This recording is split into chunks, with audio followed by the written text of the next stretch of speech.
I'd like to talk about sensory joys. I just saw a thing, it was a clip from the BBC about um, sensory, like a sensory expert, and they went to like a busy market, and then they went to the woods or, like a park or something, wooded area, and just to show the differences. And where we're so sensory sensitive that one can be a complete nightmare and another one can bring this overwhelming sense of like joy and comfort. And I have definitely been more aware of the sensory nightmares, I guess, um, because those are the ones that I need to eliminate or get away from. Uh, they send me into that um, panicky flight mode. But when I've experienced sensory joys, it's just such a comfort, and it's such a great feeling to me that sometimes I forget that that's not just how everyone experiences those sensory experiences. But I really have so many things that I absolutely love experiencing. Like, I went camping this weekend, and I like to go camping because I like being in the woods. And my boyfriend and I built an overland camper, and we made it sensory friendly for me. Has memory foam mattress in it and blackout curtains, and it has a very quiet vent that's like really nice white noise. And well, there are little lights to show like the battery charge, but you can cover it up really easily. So it's a pretty great little sensory deprivation type camper for me. So we go camping this weekend, and the weather is absolutely perfect. Not too hot, not too cold. That night, the temperature dropped. I built a fire. We were perfectly comfortable in front of the fire, and I have an extremely fancy sleeping bag that's Western Mountaineering. It's rated really, really good. I can't remember if it's 20 below or whatever, but it's a very good sleeping bag that keeps me nice and toasty. And but the things, just experiencing the things in nature, it just really is so wonderful to me to just get out and hear. It was windy, so the wind and the trees, just like the smell of the woods is really nice. And we're just hiking along this cliff edge, kind of a little shelf trail, and it was just pretty perfect. All of the I just remember thinking about how green everything looked like at this time in spring. Everything is just such bright, just really bright green. And the sky was absolutely beautiful during the sunset, and it was just a really nice clear night. And funny thing happened. We saw the Starlink satellite train, and by accident, and had no idea. I'd never seen anything like that. So we're just sitting there, and we haven't had too much to drink or anything. We're just sitting there by the fire, and kind of just we're talking about stars and how many, like how great we could see the sky when we went out to Utah. And like the Milky Way was just so visible out there. And that's one thing I love, is just looking up at the night sky. And so we're sitting out there and we look up. We can't see as many stars as we can see in Utah, but he kind of looks back and says something. And I look to where he's looking and I say, "What the is that?" It was just like these little white points of light in a line, just going across the sky. And I was like, at first I thought it was a shooting star. And I was like, no, with the trail. And I was like, well, no, that's like got several points. And even if it was like a big meteor that broke up into smaller ones, when it entered the atmosphere, it wouldn't be in a straight line. So we're trying to figure, we're kind of like in an in-between spot between two military bases too. So we're like, are they going from this base to this base or doing a drill or something? We didn't hear any sound though. It was completely quiet. There were a few jets that went over while we were there that did make noise. So we were just like, what the heck is it? And it was the satellites. I looked it up. I started looking it up like immediately and couldn't find anything. But then after we got back to the house and the Wi-Fi, I could look it up and found it. But that was interesting. Got to see the satellite, whatever it was called, train. Yeah. Anyway, which he said that was a possibility. We were going over our list of possibilities, and that was one he said. But anyway, I'm talking about sensory things, and I guess the night sky is kind of like a thing that just like looking at it just brings me joy. And I love being in nature and all of the sounds of nature. Like I live kind of out in the woods, so it was quite a change when I moved from an apartment in downtown.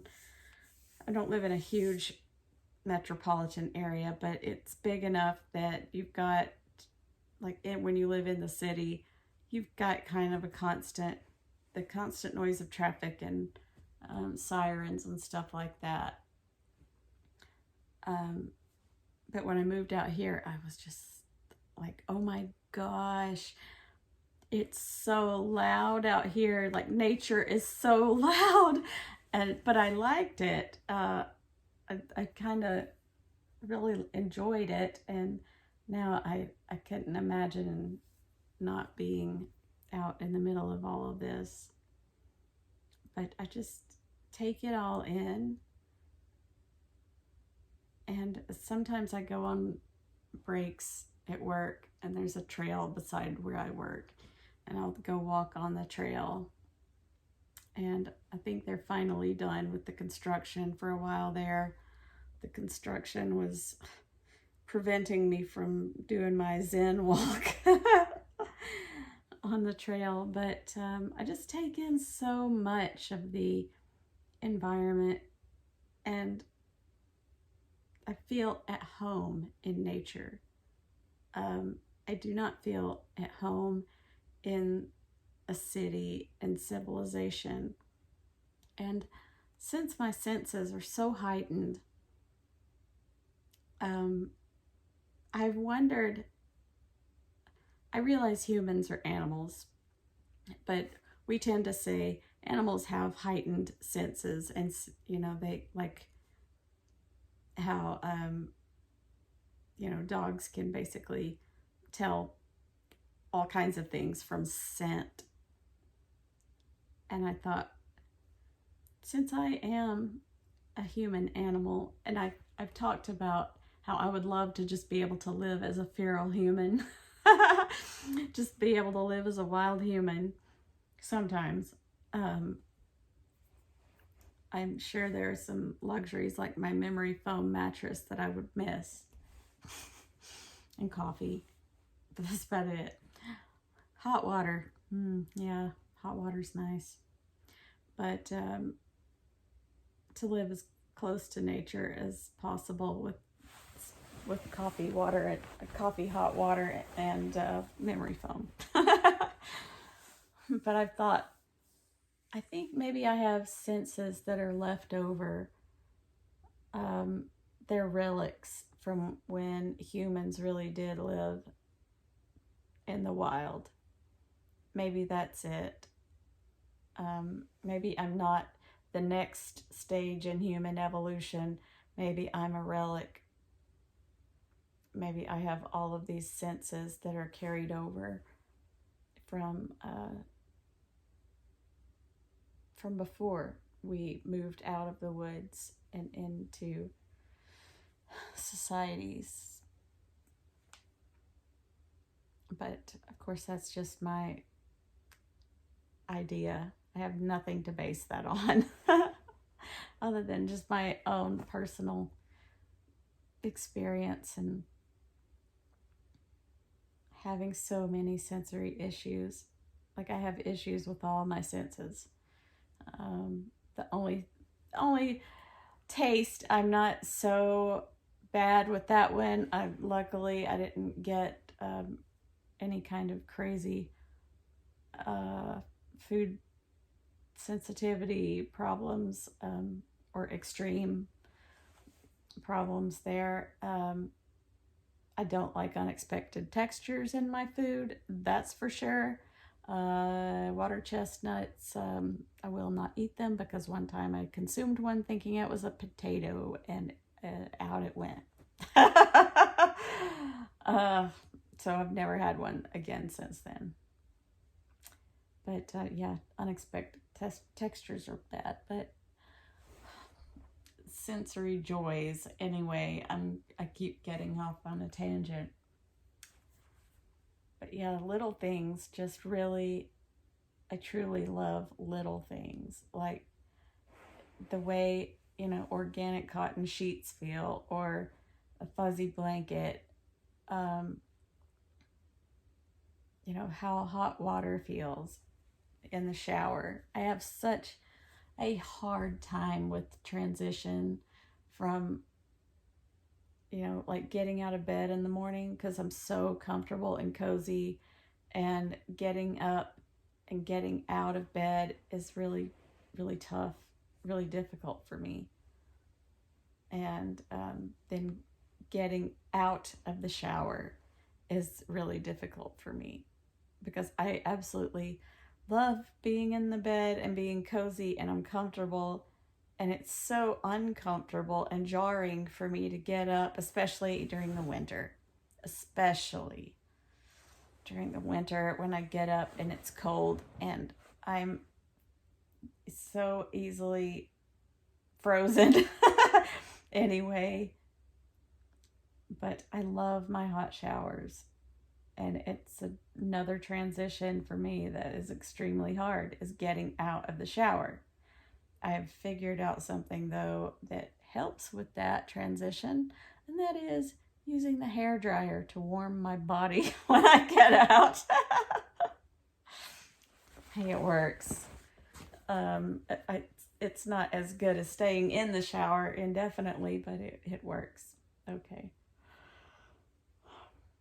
But yeah, and just like drinking coffee, like having a warm beverage, it just really, like, it, things like that, little things bring me so much enjoyment that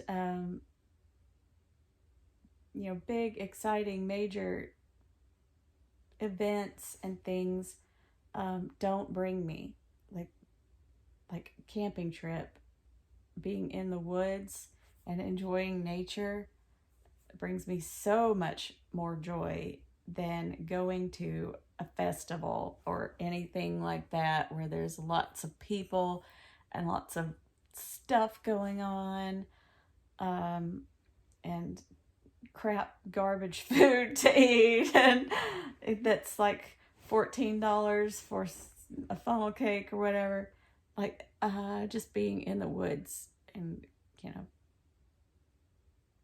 having a breakfast burrito. All those kinds of things are just so wonderful to me. And there's nothing better just than being in the woods with the dog and just taking in nature and sitting by the warm fire. The only bad thing about the fire is the smoke. I'm not immune to that, but I find it way more tolerable than a lot of things. But yeah, I feel sorry for people who don't just get joy from taking in natural sensory input. And I think that's the big thing for me, is that the sensory input has to be natural, for me to process it and not it not have a negative impact. Because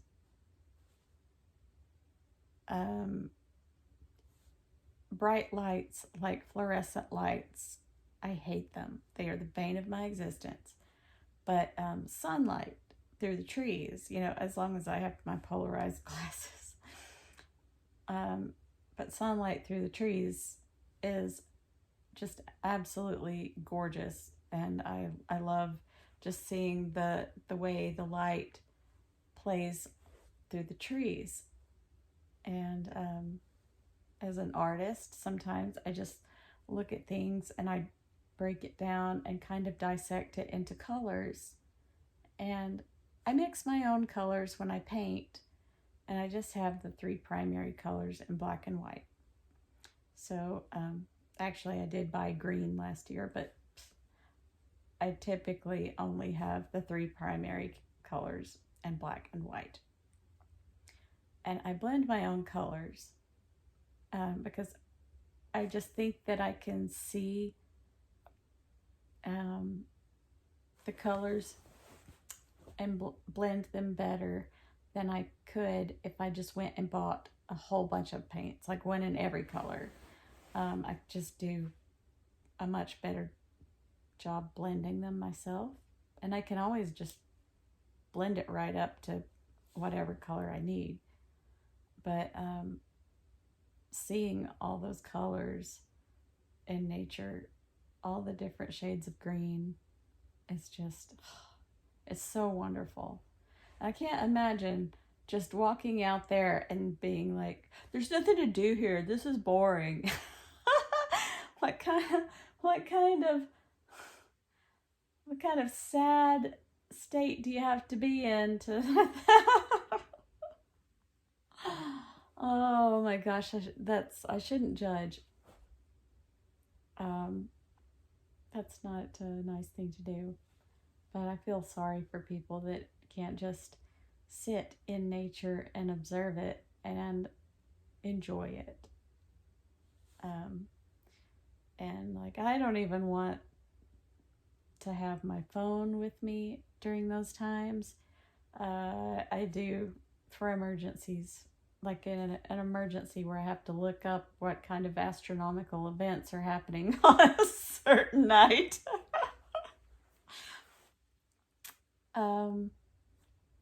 It's more like that's a rare occasion, but it's usually more like weather related or something. But yeah, I just find so much joy in little things.